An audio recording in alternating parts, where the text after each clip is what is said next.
So, a subscriber to my channel commented on an excerpt from Shinran's Hymn of True Shinjin and the Nembutsu, or the Shoshinge, which, by the way, is a wonderful, wonderful work by Shinran that I have frankly been studying recently under the tutelage of Reverend Koho Takata from the West LA Buddhist Temple, and I'm hoping to be able to share some of his insights on some videos in the future. But this person says, this was an interesting passage, and then she gives a quote of a particular passage from the Shoshinge. It goes, "Our going and returning, directed to us by Amida, is based on the primal vow. When Shinjin unfolds in foolish beings, possessed of all blind passions, they immediately attain insight into the non-origination of all existence, and come to realize that birth and death is itself nirvana. Without fail, they reach the land of immeasurable light and universally guide sentient beings to enlightenment." Well, there's a lot in that passage. And I'll give you the comment that I gave to her, but then I'll elaborate and share some additional comments. To the subscriber, I said, in looking at this carefully, I think he, namely Shinran, is saying that when Shinjin unfolds is at the time of our death, when the Shinjin, or true entrusting, that we experience as a gift from Amida in this life as a function of Amida's calling to us, quote, unfolds into its fruition. We then, when we die, immediately become Buddhas with the associated insight and with the capability at that point to come back to exercise compassion in guiding beings who are still in suffering states in this so-called Saha world. That latter process is called returning. So again, we have two phases, according to Shinran and according to Jodo Shinshu doctrine. We have the phase of going, and then we have the phase of returning. And of course, we go to the Pure Land due to Shinjin, which is the true entrusting in Amida's vow that he gifts to us and which he is able to actualize or implement as a function of the power that's associated with the vow, which has been accumulated as a result of his eons of practice when he was a bodhisattva called Dharma-friends. But let's just go back to her passage line by line, or phrase by phrase. Our going and returning, there again, the two phases, going to the Pure Land and then returning, in order to manifest a level of compassion that we have been incapable of doing in this body plagued by these three poisons of anger, greed, and ignorance. Our going and returning, directed to us by Amida. The whole thing is a function of Amida's actions, not a function of ours whatsoever. He directs his vow, his Shinjin, his virtues to us in order to give us that assurance of rebirth in the Pure Land. Our going and returning, directed to us by Amida, is based on the primal vow. So the key issue, really, the key focus in Jodo Shinshu or Shin Buddhism is the primal vow, the 18th vow of Dharmakara when he was making his 48 vows in the presence of Lokesvara Raja Buddha when he was a bodhisattva. When Shinjin unfolds in foolish beings possessed of blind passions, possessed of all blind passions, and that's where in this tradition an important aspect is to be honest about who we are. Who am I, John? I am filled with blind passions. I'm filled with greed, with wanting things, wanting to cling and grasp and pull things to me that I like or that I want. Not just things, but health, longer life, wonderful relationships, etc.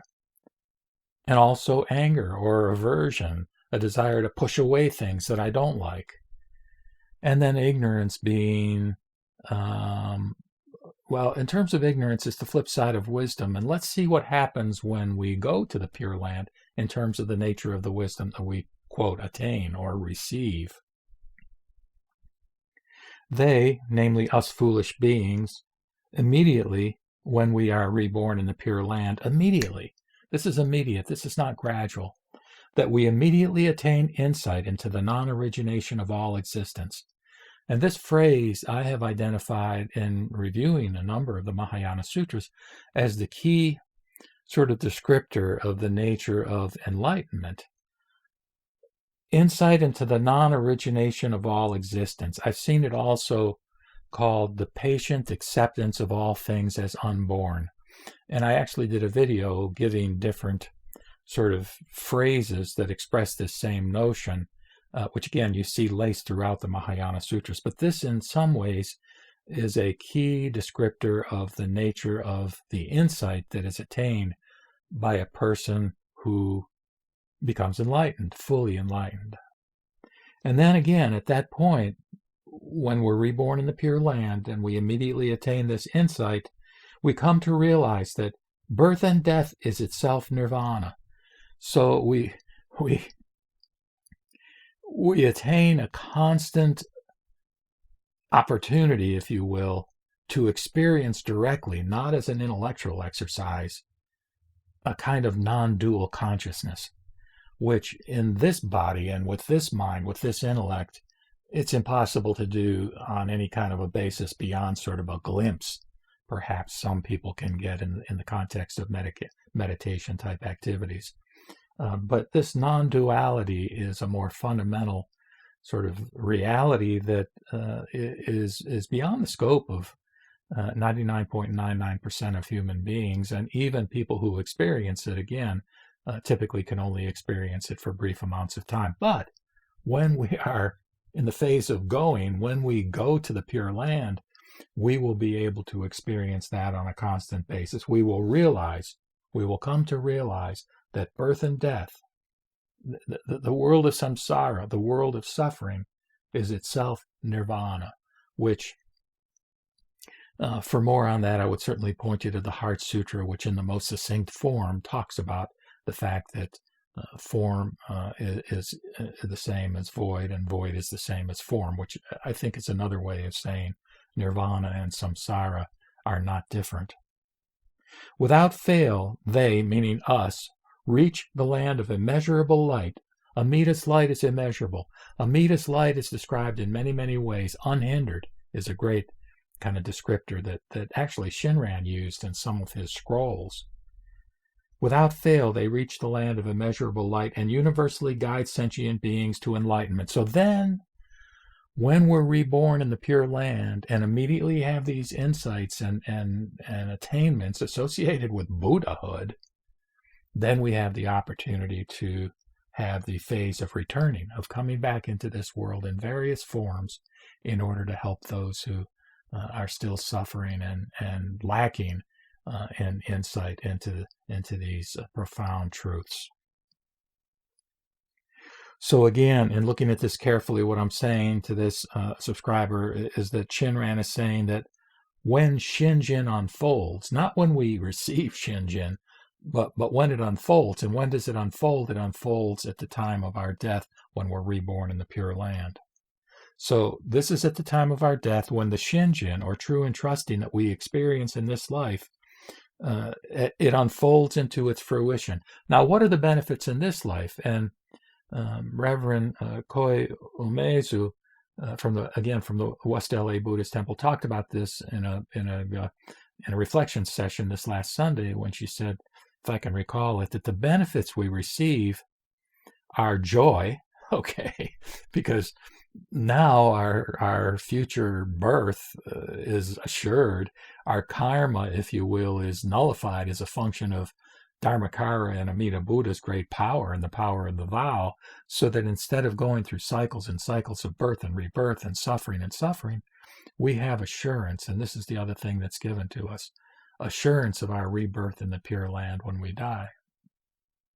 So these are the things we benefit from as a result of Amida's compassion. So that again, as I'm saying here, when we immediately become Buddhas, when we're reborn in the Pure Land, and this is different than the early forms of Pure Land Buddhism, and I think I've mentioned this in other videos, where in Jodo Shinshu, or Pure Land Buddhism, in other words, according to the teachers prior to Shinran Shonin, the idea was that there were various ways that a person could be reborn in Amita's Pure Land. But then what was accomplished at that point was that you were in an environment where it was easier to practice the bodhisattva practices, the 6 paramitas and so forth. And so it wasn't an immediate attainment, but rather a situation where, kind of like being in graduate school, you were able to attend all the most advanced seminars and perform all the advanced practices to be able to make rapid progress. Whereas in our ordinary existence, if we were to take a self-power kind of approach and say, well, I'm going to do all the things needed to become a Buddha, it would take lifetimes upon lifetimes and eons upon eons because of the difficulty associated with that attainment. So we then immediately become Buddhists with the associated insight and with the capability at that point to come back to exercise compassion in guiding beings who are still in suffering states in this so-called Saha world. This latter process is called the returning. Now, I can say that I feel compassion. I can say that I truly do. I feel pity and compassion for the suffering of beings, and there's much suffering in this world. But I am so limited in being able to make a great big dent in trying to help other sentient beings because of all the limitations in my own body and mind, as well as because of the circumstances that exist within my mundane existence in this world, in this Saha world. But, when we become a Buddha, we have so many options.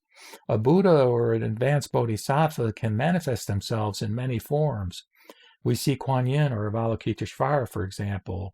He or she, if you want to think of Avalokiteshvara as a female form, which most do in China, she's the regarder of the cries of the world, and she can, according to the 25th chapter of the Lotus Sutra, manifest herself in whatever form a person needs.